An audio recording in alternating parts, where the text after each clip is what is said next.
الحمد لله وحده والصلاة والسلام على من لا نبي بعده ولا نبوة بعده ولا رسول بعده ولا رسالة بعده ولا معصوم بعده أما بعد فأعوذ بالله من الشيطان الرجيم بسم الله الرحمن الرحيم ومن يشاقق الرسول من بعد ما تبين له الهدى ويتبع غير سبيل المؤمنين نوله ما تولى ونصله جهنم وساءت مصيرا وقال تعالى وآخرين منهم لما يلحقوا بهم وهو العزيز الحكيم صدق الله العظيم وقال النبي صلى الله عليه وسلم لو كان الدين عند السريان تناوله رجل من أبناء الفارس أو كما قال النبي صلى الله عليه وسلم يا رب صل وسلم دائما أبدا على حبيبك خير الخلق كلهم هو الحبيب الذي ترجى شفاعته لكل حول من الأحوال مقتحم شوق محبت سے مرتبہ درود شریف پڑھ لیں اللهم صل على سيدنا ومولانا محمد وعلى آل سيدنا ومولانا محمد وبارك وسلم میرے واجب الاحترام علماء کرام نہایت ہی محترم سامعین کرام آج کا پروگرام اشتہارات کے ذریعے آپ نے دیکھا ہے عظمت قرآن کے نام سے آج کی یہ کانفرنس یہ محفل یہ تقریب منعقد کی جا رہی ہے اور جن بچوں نے قرآن مجید کو ناظرہ اور زبانی پڑھا ہے ان کے اعزاز میں یہ تقریب آج منعقد کی جا رہی ہے بے شمار علماء کرام اسٹیج پہ موجود ہیں اللہ رب العزت آج کی اس تقریب میں ہماری حاضری کو قبول و منظور فرمائے اسی کے ساتھ ساتھ اللہ سے دعا ہے قرآن کریم کی جو آیات پڑھی ہیں حق سچ کہنے کی توفیق عطا فرمائے پھر ہم سب کو اس پر عمل کرنے کی توفیق عطا فرمائے محترم سامعین قرآن کریم کی عظمت کا عنوان ہے عظمت قرآن پر انشاءاللہ خطبہ گفتگو مستقل کریں گے میں قرآن کریم میں جن کی عظمت کو بیان کیا گیا ہے ان حضرات کی عظمت آپ کی خدمت میں اختصار کے ساتھ رکھتا ہوں سب سے پہلے بات تو ذہن نشین فرما لیں قرآن کریم اللہ نے اپنے پیارے حبیب حضرت محمد مصطفیٰ صلی اللہ علیہ وسلم پر نازل فرمایا یہ کلام اس کلام نے نبی علیہ السلام کی عظمت کو پہلے کھول کے بیان کر دیا پھر اس کے بعد نمبر 2 حضرات صحابہ کرام کی عظمت کو اس قرآن کریم نے بڑی وضاحت کے ساتھ بیان کر دیا بڑے مدلل انداز میں بیان کر دیا پھر اس کے بعد اس قرآن کریم نے ایک اور شخص کی عظمت کو بھی بیان کیا ہے اس آیت کی طرف ہم چلیں گے یہ بات ذہن نشین فرما لیں قرآن کریم نے جن کی عظمت کو بیان کیا ان کی عظمت کو تسلیم کرنا ضروری ہے قرآن کریم نے جن کی عظمت کو ہمارے سامنے رکھا ان کی عظمت کو اسی طریقے سے ماننا ضروری ہے کمی بیشی کی گنجائش شریعت مطہرہ نے ہمیں نہیں دی قرآن نے جس کا مقام جس جگہ رکھا اس کے مقام کو اسی جگہ تسلیم کرنا دیانتداری ہے انصاف کا تقاضا ہے ایک عاقل مسلم کے لیے اسی چیز کی کسی بھی بات کی گنجائش نہیں ہے کہ وہ اپنی طرف سے کسی کا مقام متعین کرے میرے محترم دوست میں نے آپ کی خدمت میں سورہ نساء کی 115 آیت تلاوت کی ہے اللہ رب العزت نے اس آیت کریمہ میں حکم یہ دیا ہے اللہ کے نبی حضرت محمد مصطفیٰ صلی اللہ علیہ وسلم کے فیصلے کے بعد کوئی اس کی فیصلے کی مخالفت نہ کرے کوئی ان کی فیصلے کی مخالفت نہ کرے اگر کوئی ان کی فیصلے کی مخالفت کرتا ہے من بعد ما تبین له الہدی، ہدایت حاصل کرنے کے بعد اگر کوئی گمراہی کو قبول کرتا ہے، رسول اللہ صلی اللہ علیہ وسلم کی مخالفت کرتا ہے، پھر اس کے بعد قرآن کریم نے اسی آیت میں فرمایا وَيَتَّبِعْ غَيْرَ سَبِيلِ الْمُؤْمِنِينَ، مومنین کے راستے کو چھوڑتا ہے اور اتباع غیر سبیل المؤمنین سے انحراف کرتا ہے، مخالف سمت پہ چلتا ہے، اللہ رب العزت نے فرمایا نمبر 1 نُوَلِّهِ مَا تَوَلَّى، جس طرف وہ چل پڑتا ہے اللہ اس کو اسی طرف چلاتے ہیں۔ اگر رسول اللہ کا کوئی راستہ صلی اللہ علیہ وسلم کو چھوڑتا ہے اس کو مخالف سمت پر چلا دیا جاتا ہے، کوئی صحابہ کرام کے راستے کو چھوڑتا ہے مخالف سمت پر چلا دیا جاتا ہے، کوئی تابعین کے راستے کو چھوڑتا ہے مخالف سمت پر چلا دیا جاتا ہے، کوئی محدثین کے راستے کو چھوڑتا ہے مخالف سمت پر اسے چلا دیا جاتا ہے، کوئی فقہا کے راستے کو چھوڑتا ہے مخالف سمت پر اس کو چلا دیا جاتا ہے۔ نمبر 1۔ پھر نمبر 2 وَنُصْلِهِ جَهَنَّمَ، اللہ یہ قرآن کریم میں فرماتے ہیں اسے جہنم میں داخل کر دیا جاتا ہے، فرمایا جہنم برا ٹھکانہ ہے۔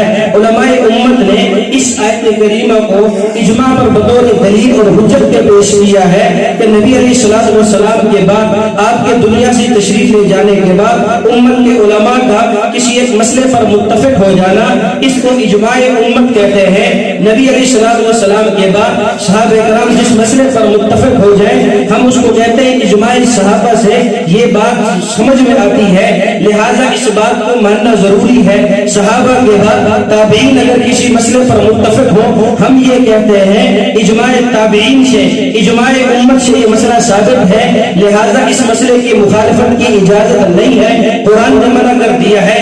اس لیے میں نے عرض کیا علماء نے اس کو بطور حجت کے پیش کیا ہے۔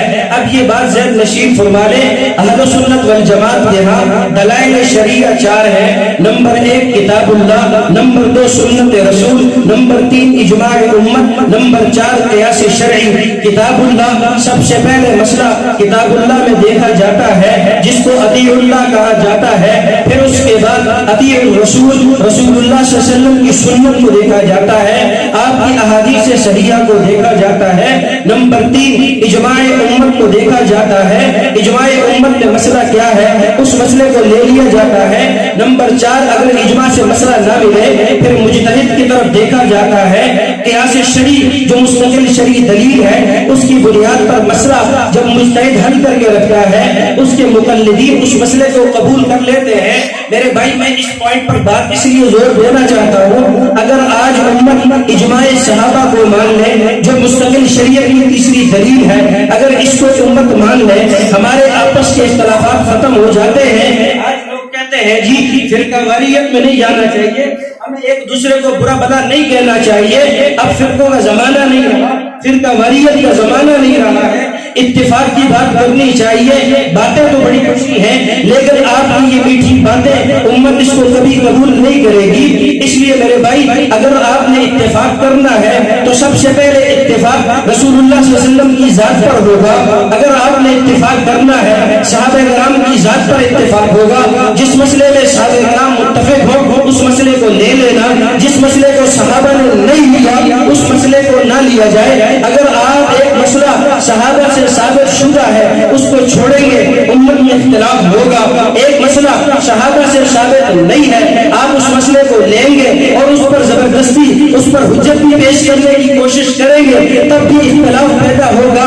اہل سنت والجماعت احناف کا اعتدال والا مذہب ہے، اس نے آپ کو یہ بتا دیا صحابہ سے مسئلہ لیا، جس مسئلے پر صحابہ کرام متفق ہو گئے۔ میں مثال کے طور پہ آپ کی خدمت میں رکھتا ہوں، اہل صحابہ میں حضرت عمر ابن خطاب رضی اللہ تعالیٰ عنہ کے زمانے میں 3 طلاق پر اجماع ہو گیا۔ اگر کوئی شخص ایک مجلس میں 3 طلاقیں دے گا وہ 3 ہی تصور کی جائے گی، اگر کوئی 3 دینے کے بعد کہے میری مراد ایک تھی، 2 تاکید کے لیے دی یا 2 غصے کے اظہار کے لیے دی، حضرت عمر رضی اللہ عنہ نے یہ اختیار واپس لے لیا۔ اب مسئلہ سمجھ میں آ گیا، عہد صحابہ میں اجماع ہو گیا، اب اس مسئلے کو مان لینا ضروری ہے۔ اب اگر کوئی اس مسئلے کی مخالفت کرے گا میرے بھائی مجھے بتا وہ فرقہ واریت اور فرقہ واریت کے بیچ ہوئے گا کہ وہ فرقہ واریت کا ذریعہ بنے گا کہ نہیں؟ اہل سنت والجماعت احناف کہتے ہیں صحابہ نے اتفاق کر لیا ہے، دل کھول کے اس مسئلے کو قبول کر لے، کون سی چیز ہے؟ یہ گزشتہ دنوں یوٹیوب کی دنیا میں ایک انجینئر سے میری گفتگو چل رہی تھی، گفتگو کے دوران مجھے کہتا ہے جب میں نے یہ مسئلہ 3 طلاق کا اس کے سامنے رکھا، کہنے لگا جی نعوذ باللہ من ذالک، صحابہ کرام سے غلطیاں نہیں ہوئی، حضرت عمر سے غلطی نہیں ہوئی، کیا وہ معصوم ذات تھی؟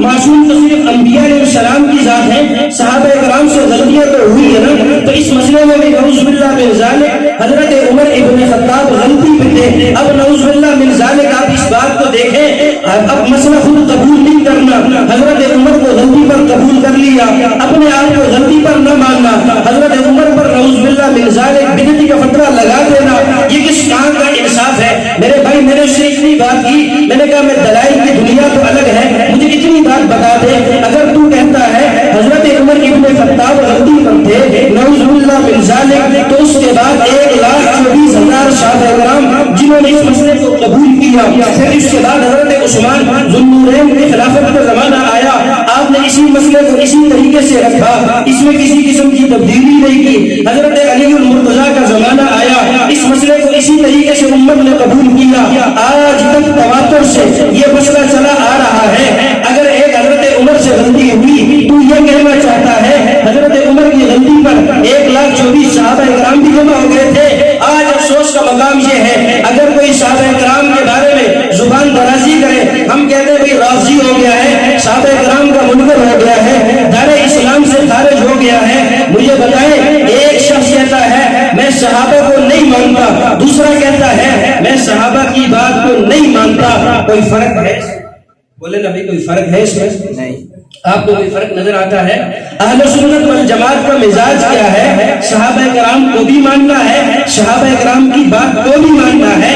آگے چلیں دوسری مثال، ابھی آگے 20 رکعت تراویح کہ ہمارے کچھ دوست مسجدوں میں 8 رکعت پڑھ کر دوڑ لگا دیں گے اور مسجد سے بھاگ جائیں گے، کہیں گے جی 8 رکعت تراویح سنت سے ثابت ہے، 20 رکعت تراویح سنت سے ثابت نہیں ہے۔ میرے بھائی سنت سے بھی ثابت ہے، حضرت عمر رضی اللہ عنہ اس پر اجماع بھی ہوا، مستقل اس پر دلائل دیے جائیں، وقت پھر ہمارا ساتھ نہیں دے رہا۔ آپ یہ بات ذہن نشین فرما لیں، حضرت عمر ابن خطاب نے حضرت ابی بن کعب کو فرمایا، حکم دیا بھائی ایک قاری کے پیچھے پوری امت پوری مسجد نبوی میں جماعت کھڑی ہو اور آج کے بعد 20 رکعت تراویح نماز مسجد نبوی میں ادا کی جائے، اور آج تک آپ دیکھ رہے ہیں امت 20 رکعت تراویح مسجد نبوی میں پڑھتی آ رہی ہے۔ امت کا اجماع 20 رکعت تراویح ہی ہے، صحابہ کا اجماع 20 رکعت تراویح ہی ہے۔ اب مجھے بتائیں اگر کوئی صحابہ کی مخالفت کرتا ہے، ائمہ کی مخالفت کرتا ہے، فرقہ واریت کی بنیاد بن رہا ہے کہ نہیں بن رہا؟ بولے نا بھائی فرقہ واریت کی بنیاد بن رہا ہے کہ نہیں بن رہا؟ اگر ہم کہیں تو 20 رکعت تراویح پڑھنی ہے، حضرت عمر کے فیصلے کو ماننا ہے، اب مجھے بتائیں ہم اتفاق کی صورت پیش کر رہے ہیں یا اختلاف کی؟ کس کی صورت پیش کر رہے ہیں بھائی؟ بولے نا کس کی صورت پیش کر رہے ہیں؟ ہم اتفاق کی صورت پیش کرتے ہیں، ہم یہ کہتے ہیں صحابہ کا اجماع ہوا، میرے بھائی مان لے تجھے کیا جھگڑا ہے، تجھے کیا تکلیف ہے، ہاں تیرا دل نہیں کرتا تو نہ پڑھ، تو گھر میں بیٹھا رہے، لیکن کم از کم امت کو اس کا عادی تو نہ بنا کہ وہ 8 رکعت پڑھ کر دوڑ جائیں اور رمضان کی اس قیمتی راتوں میں قیمتی عبادات سے وہ محروم ہو جائیں۔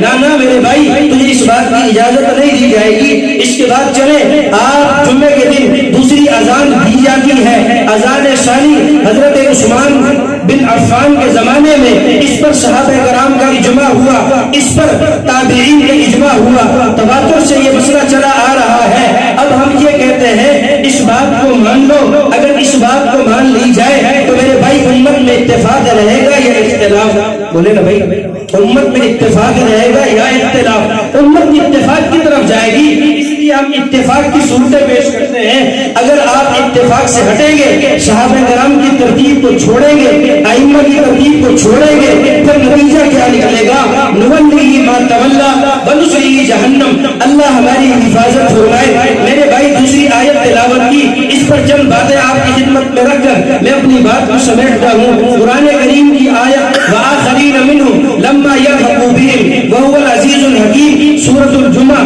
حضرت ابو ہریرہ رضی اللہ تعالیٰ عنہ فرماتے ہیں سورۃ الجمعہ اترنا شروع ہوئی، صحابہ کرام کی مجلس ہے، رسول اللہ صلی اللہ علیہ وسلم کی صحبت میں بیٹھے ہیں، جب یہ آیت کریمہ اتری، صحابہ نے سوال کیا یا رسول اللہ آخرین منہم سے کیا مراد ہے؟ آیت کریمہ کیا کہہ رہی ہے؟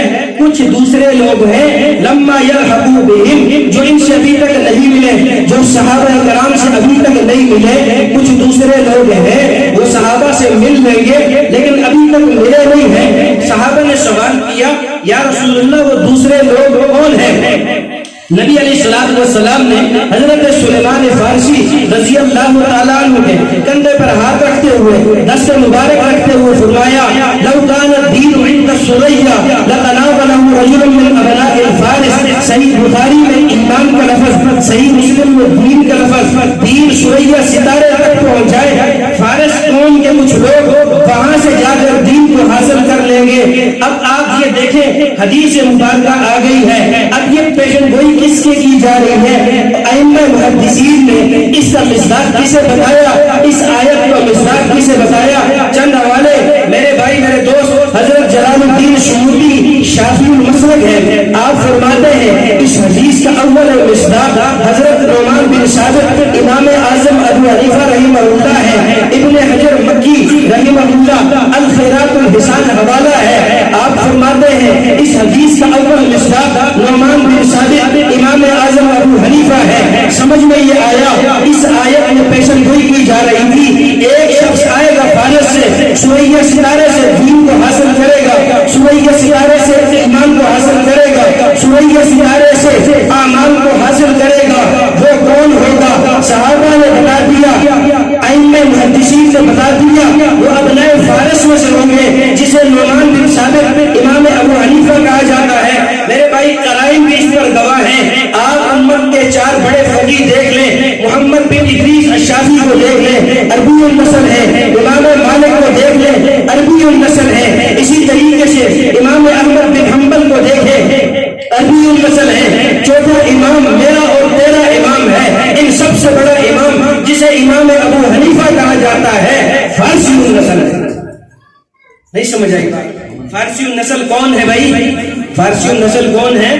امام ابو حنیفہ۔ آیت میں پیشن گوئی کس کی ہوئی ہے؟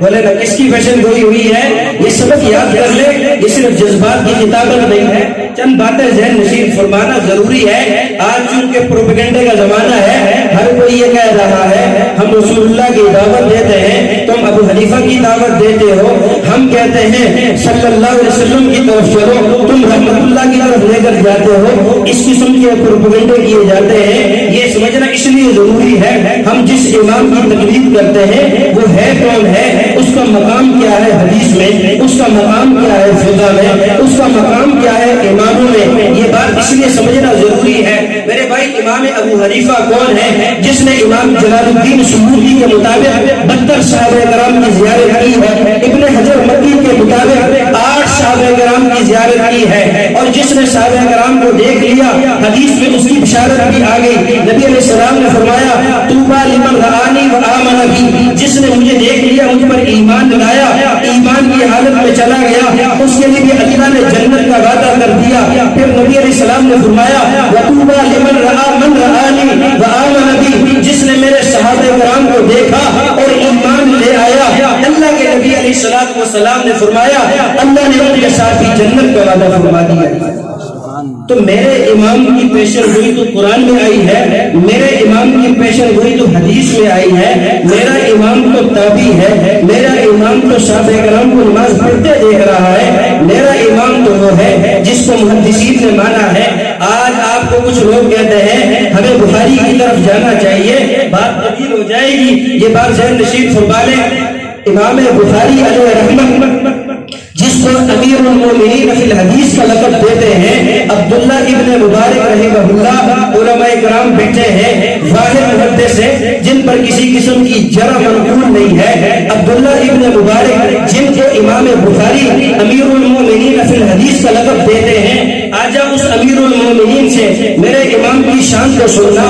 امیر المومنین فی الحدیث عبداللہ ابن مبارک کہتے ہیں امام ابو حنیفہ وہ شخص ہے آج تک قیامت تک جس نے دین میں فقاہت حاصل کرنی ہے، جس نے دین میں مرتبہ حاصل کرنا ہے، اس کو امام ابو حنیفہ کی احتیاجی رہے گی۔ امام ابو حنیفہ کے در پہ جائے بغیر کوئی دین میں مہارت حاصل چلتا، اور یہی عبداللہ ابن مبارک ہے، یہ فرماتے ہیں میں آج اس مقام پر ہوں، لوگ مجھے امیر المومنین کہتے ہیں، آج مجھے محدث اعظم مانا جاتا ہے، یہ مقام مجھے کیوں ملا؟